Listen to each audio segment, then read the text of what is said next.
Baik, selamat pagi para mahasiswa sekalian. Saya akan mengajak Anda untuk belajar Nicomachean Ethics, satu buku dari Aristoteles yang sangat penting, yang menjelaskan tentang etika dalam struktur yang kompak, mendasar, dan kita tahu dengan baik sekali karya ini lalu menjadi inspirasi dari banyak filosof di kemudian hari, di antaranya yang paling jelas adalah Thomas Aquinas.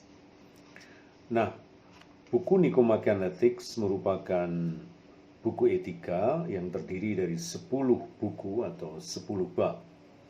Bab yang pertama berbicara tentang the highest good atau kebaikan yang tertinggi dan tujuan dari perbuatan. Kemudian bab 2 tentang keutamaan dan syarat-syaratnya dan seterusnya. Kemudian bab 5 tentang keadilan, tentang justice. Di sini kita tahu dengan baik sekali justice merupakan problematika kuno yang sangat penting, yang hingga hari ini menjadi satu topik hangat untuk didiskusikan. Kemudian bab-bab selanjutnya ada bab yang juga menggagas tentang apa yang disebut friendship atau persahabatan. Di sini mulai dilakukan di bab 7 dan bab 8. Lalu bab 9 masih menjelaskan tentang apa itu persahabatan, dan bab 10 berbicara tentang pleasure atau kenikmatan, atau juga bisa dikatakan di sini pembahasan tentang apa yang disebut dengan kebahagiaan. Nah, buku Nicomachean Ethics merupakan buku wajib dari mahasiswa etika yang harus disimak karena inilah dasar-dasar etika diuraikan.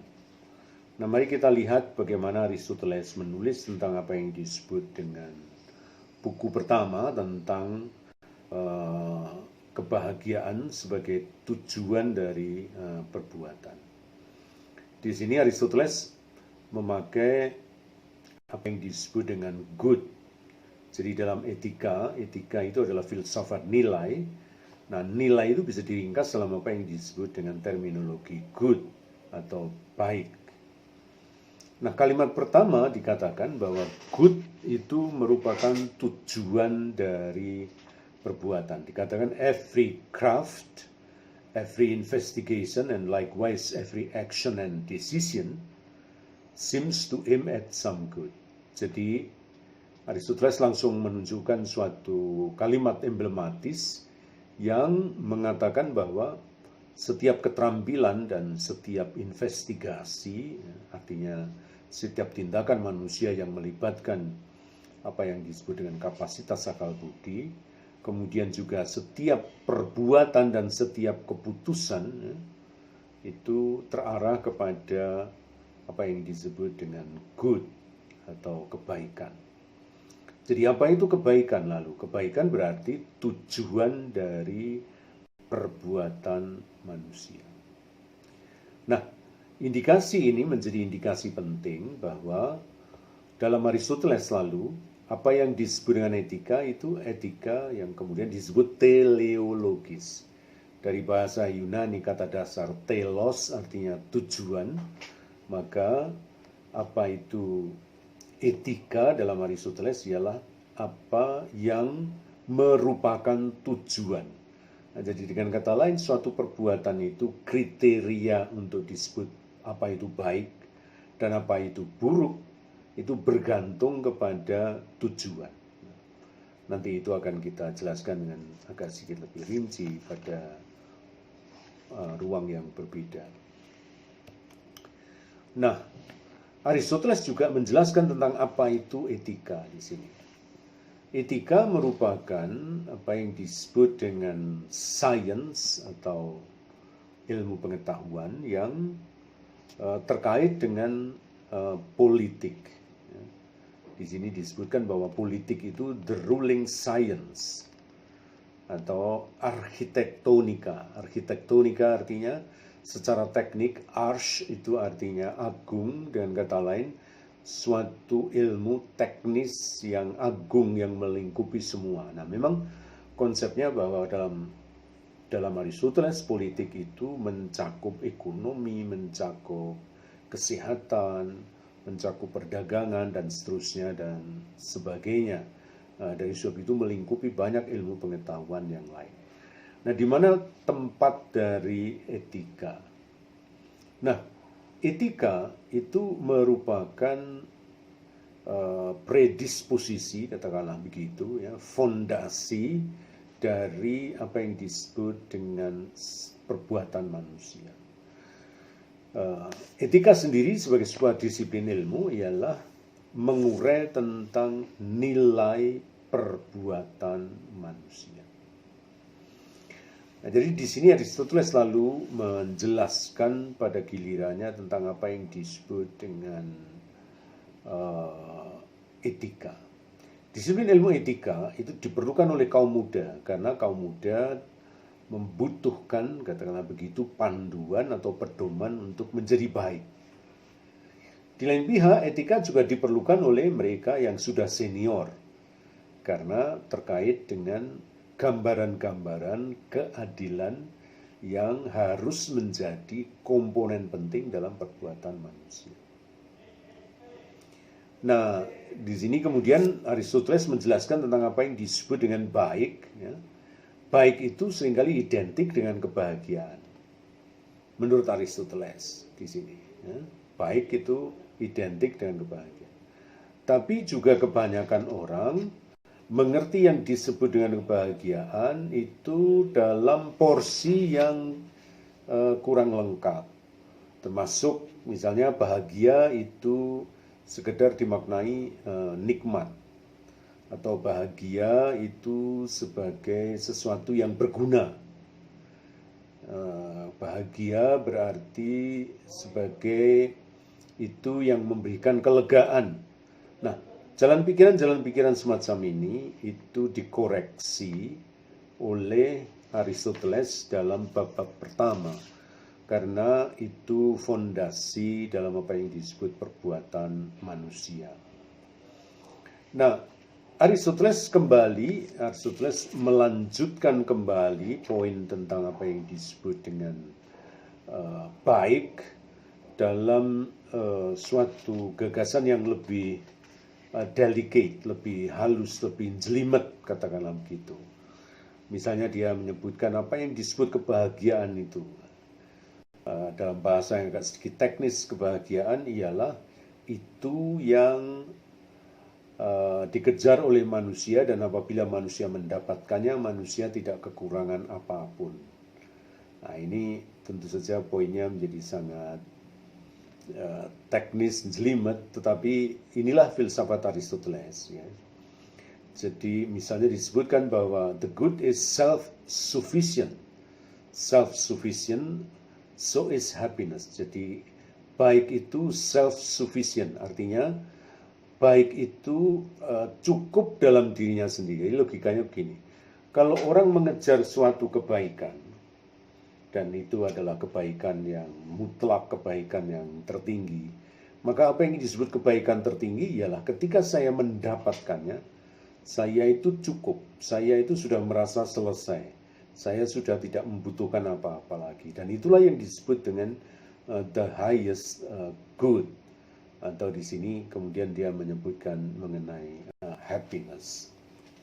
Sehingga beberapa kawan mahasiswa bertanya kepada saya, apakah ada yang disebut kebahagiaan murni atau kebahagiaan campuran. Nah, dalam Aristoteles mungkin tidak terlalu penting terminologi itu, tapi bagi Aristoteles suatu kebahagiaan yang dicapai dan itu masih, maksud saya, setelah saya mendapatkannya kemudian saya masih merindukan hal yang lain lagi, nah itu bagi Aristoteles masih belum merupakan apa yang disebut dengan kebahagiaan itu sendiri.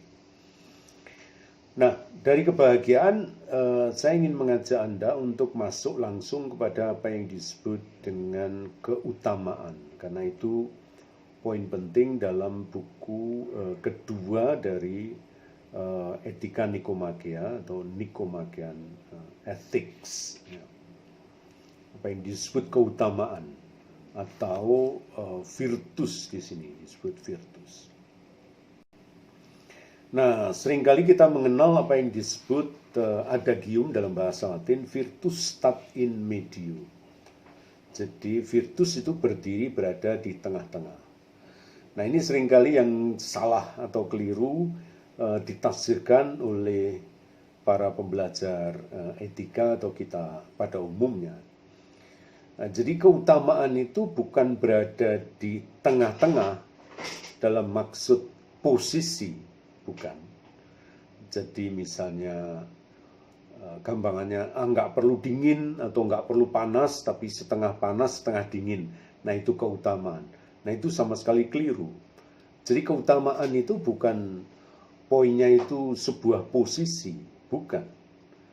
Keutamaan itu ialah dalam Aristoteles menghindari apa yang disebut eksesif, yaitu berlebih-lebihan, ya, sikap berlebih-lebihan, ya, dan defect atau kekurangan.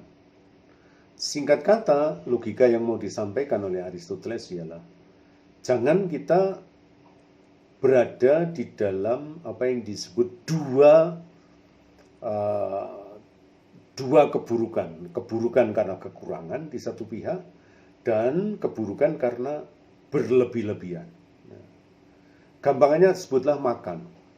Tentu saja keburukan yang pertama, kita tidak boleh makan berlebih-lebihan. Dan keburukan yang kedua, kita tentu saja juga jangan sampai begitu kelaparan. Sebab tubuh kita membutuhkan makanan yang cukup. Nah, pada poin itu benar apa yang disebut dengan virtus stat in medio, atau keutamaan itu berada di tengah-tengah. Tapi dalam hal apa yang disebut nanti konsep tentang perbuatan, maka berdiri di tengah itu mau mengatakan menghindari dua keburukan, dua tipe keburukan itu. Nah, itu poinnya. Baik, kembali kepada apa yang disebut keutamaan. Apa itu keutamaan? Nah, apa itu keutamaan? Pertama-tama bagi Aristoteles, keutamaan berarti acquired. Keutamaan itu berarti itu yang diraih. Keutamaan tidak pernah merupakan itu yang diberikan atau yang datang dari sendirinya. Tidak. Keutamaan dengan kata lain adalah itu yang mengandaikan latihan. Itu yang mengandaikan pengajaran, pengetahuan, ya. Dan dari sendirinya itu yang mengandaikan ketekunan untuk mendapatkan nilai itu. Ambil contoh murah hati misalnya.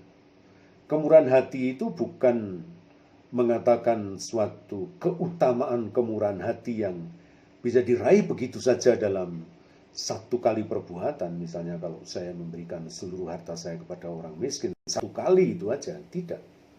Melainkan keutamaan itu adalah apa yang merupakan latihan praktek berkali-kali dan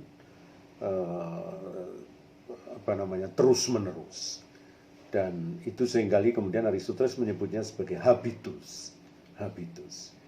Sehingga nanti dalam pembahasan Thomas Aquinas, apa itu keutamaan, seringkali keutamaan identik atau presuposisi atau mengandaikan apa yang disebut dengan habitus. Nah, tentu saja keutamaan menurut Aristoteles bisa dibagi menjadi dua, yaitu keutamaan yang disebut keutamaan karakter dan keutamaan akal budi. Keutamaan karakter contohnya sangat baik, misalnya keberanian, kemurahan hati. Karakter mengandaikan suatu attitude, suatu perbuatan nyata. Sedangkan keutamaan akal budi itu terkait dengan apa yang disebut kebijaksanaan misalnya. Kebijaksanaan atau wisdom. Ya, wisdom. Orang yang disebut wise atau orang yang disebut bijaksana itu orang itu memiliki apa yang merupakan pengetahuan tentang apa yang disebut dengan benar, tentang apa yang disebut dengan baik, tentang apa yang disebut dengan adil dan seterusnya dan sebagainya. Orang harus mengerti poin itu. Nah, Bagi Aristoteles, ini keutamaan itu seringkali diuji secara nyata dalam apa yang disebut dengan pain, ya, pain atau penderitaan.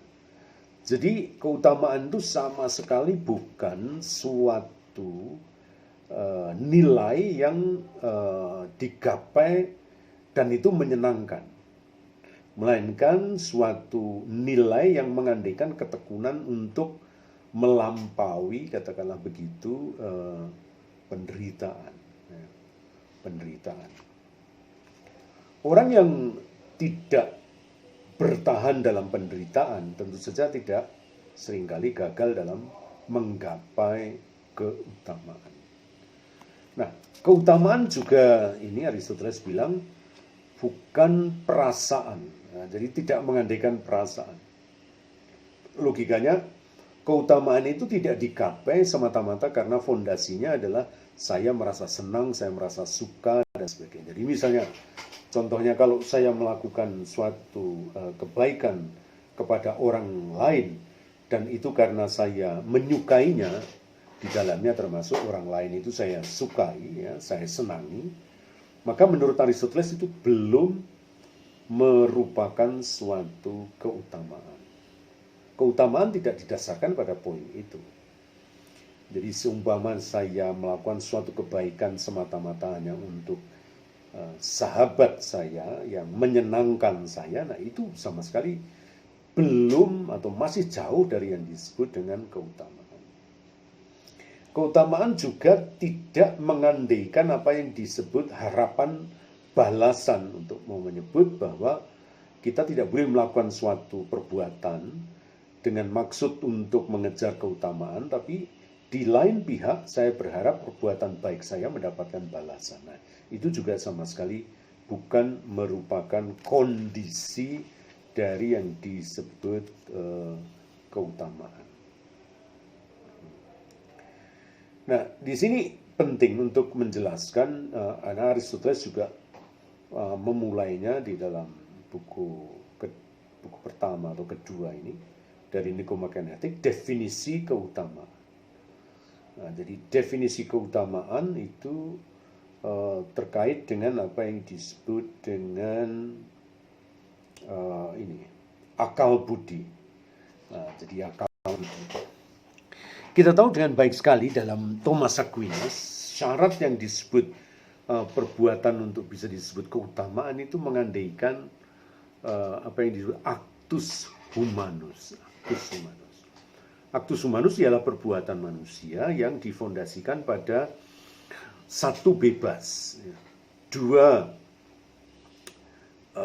tahu, dan tentu saja yang ketiga adalah mau. Jadi tahu, mau, dan bebas.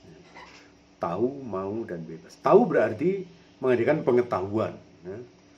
Bebas berarti saya tidak terikat atau perbuatan itu adalah milik saya. Itu artinya bebas. Mau berarti berada dalam kapasitas kehendak. Jadi perbuatan itu saya kehendaki, bukan ketidaksengajaan, bukan juga atas dorongan orang lain, dan seterusnya. Nah, konsep ini menjadi predisposisi, saya menyebutnya begitu, dari yang disebut dengan keutamaan. Jadi kalau orang